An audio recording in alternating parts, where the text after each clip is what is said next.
Hey everyone, welcome back to Lolo Linguo. I'm Luke. And I'm Judy. So happy to be here with you all today. It's such a beautiful time of year, isn't it? Everything is growing, everything is blooming. Oh, completely. I was out in the backyard this morning and I just stood there for a moment, taking it all in. The smell of basil, rosemary in the air. It's honestly one of the best parts of summer.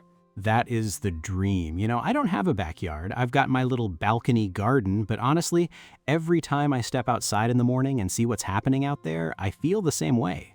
Balcony gardens are so underrated. People always think you need a huge yard to grow anything meaningful, and you've been proving that wrong for years. Well, I try. It's all about working with what you've got, right? Okay, so today's episode is all about harvest time. We're comparing notes on what we actually pulled from our gardens this week, and we're going to get into all the details. Yes, and I have a lot to say because this week was a really good one for my garden. I am genuinely thrilled. I can hear it in your voice already. All right, should we just dive in? Let's do it. Okay, I'll go first. So this week from my balcony, I harvested lettuce, spinach, strawberries, some herbs, and peas. Oh, that's a wonderful spread. Let's break that down. The lettuce, how are they doing? Really well, actually. I planted two varieties, a butterhead and a loose leaf, and they've both just taken off. The thing about lettuce on a balcony is you don't need deep containers, so it's really forgiving if you're working with limited space. I've been harvesting the outer leaves so the plant keeps producing. The cut and come again method. Smart. That's something I do with mine too. What about the spinach? The spinach is a little more finicky, I have to say. I lost a few plants to the heat earlier in the season. It bolted faster than I expected. But the ones that survived are producing beautifully.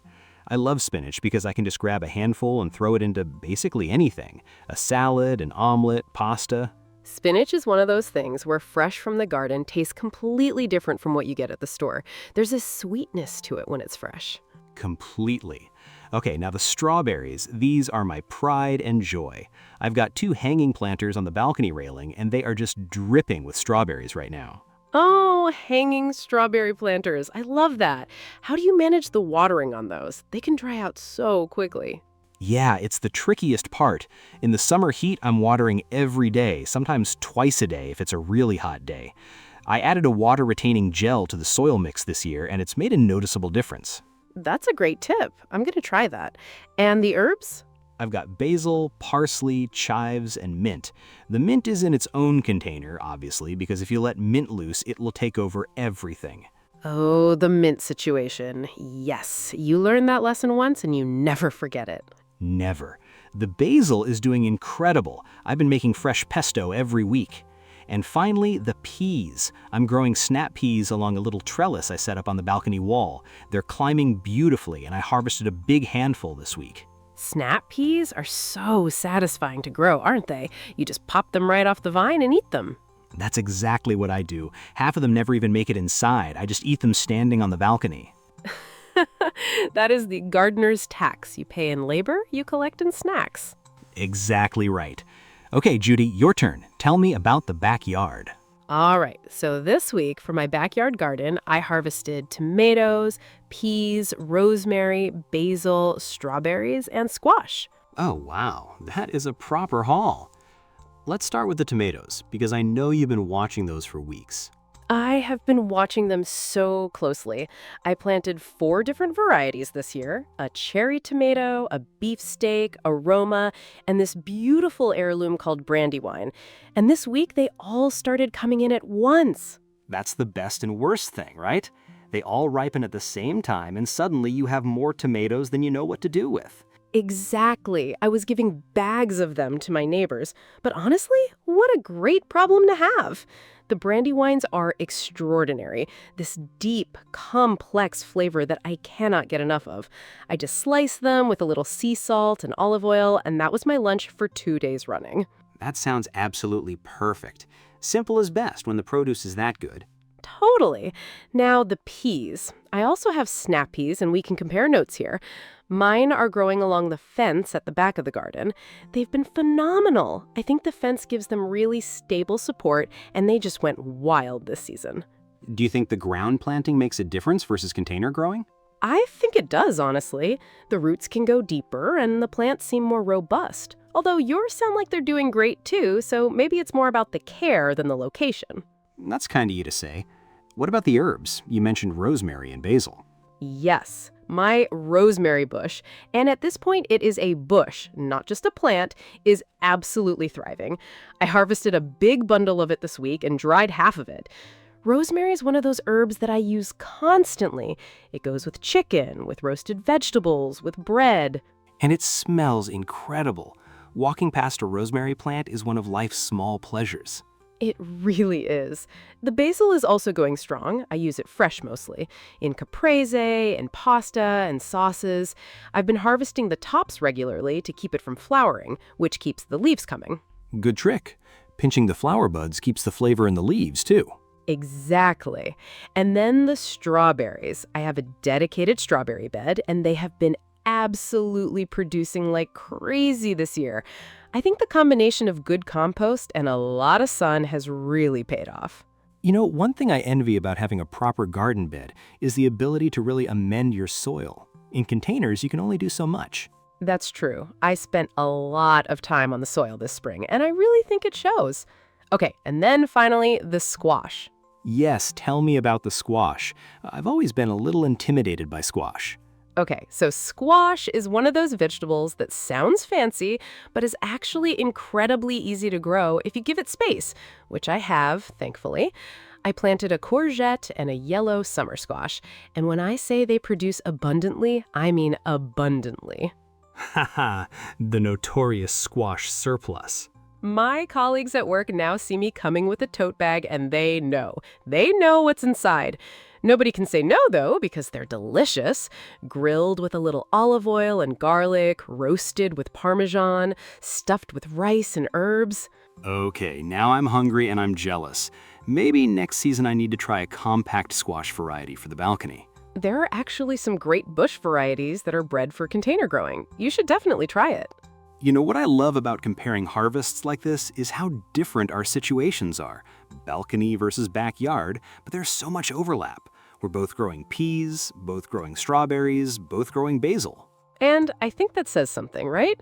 These are the plants that just bring joy. They're easy enough to succeed with, delicious enough to keep growing year after year, and they reward you so consistently. Exactly. And I think there's something to be said for starting with what you love to eat. That's always been my philosophy. Don't grow something just because it's impressive. Grow what you're actually going to want to cook and eat. 100%. I tried growing aubergines a few years ago because I thought they looked cool, and I didn't really know what to do with them when I harvested them. I made one dish, and the rest just sat there.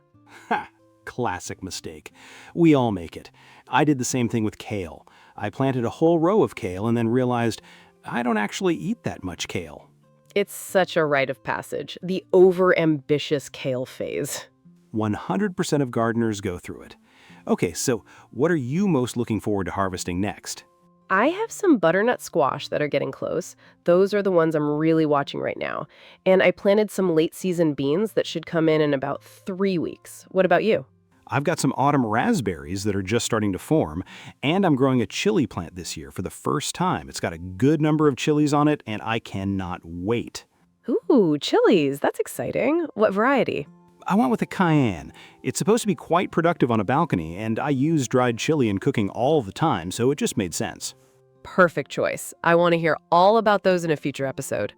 Deal. You're going to be the first to know when those chilies are ready. Before we wrap up, should we share a quick tip each? Something from this week's gardening experience? Yes, I love that. Okay, my tip for this week is about watering in the heat. If you're in a hot stretch like we are right now, try to water in the early morning or in the evening, never in the middle of the day.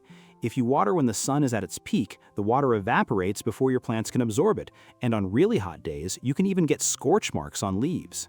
Such an important one.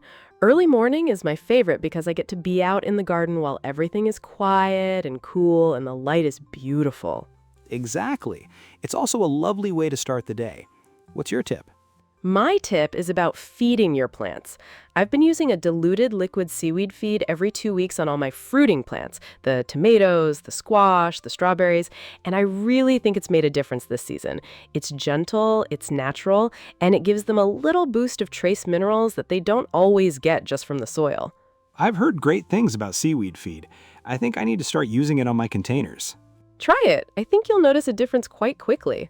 All right, well, this has been such a lovely conversation, as always. I always feel so inspired after we chat. Me too. There's something about talking about the garden that just makes me want to go outside and do more gardening. Same, which is exactly what I'm going to do after we finish recording this. Before we go, we just want to say a huge thank you to all of you for listening to Lolo Linguo. We know you have so many podcasts you could be spending your time with, and the fact that you choose to spend some of it with us means the world. Truly. We read your messages, we see your comments, and hearing about your gardens and your harvests genuinely makes our day, so please keep them coming. And if you're enjoying the podcast, sharing it with a fellow garden lover is the best thing you can do for us. Word of mouth is everything for a little show like ours.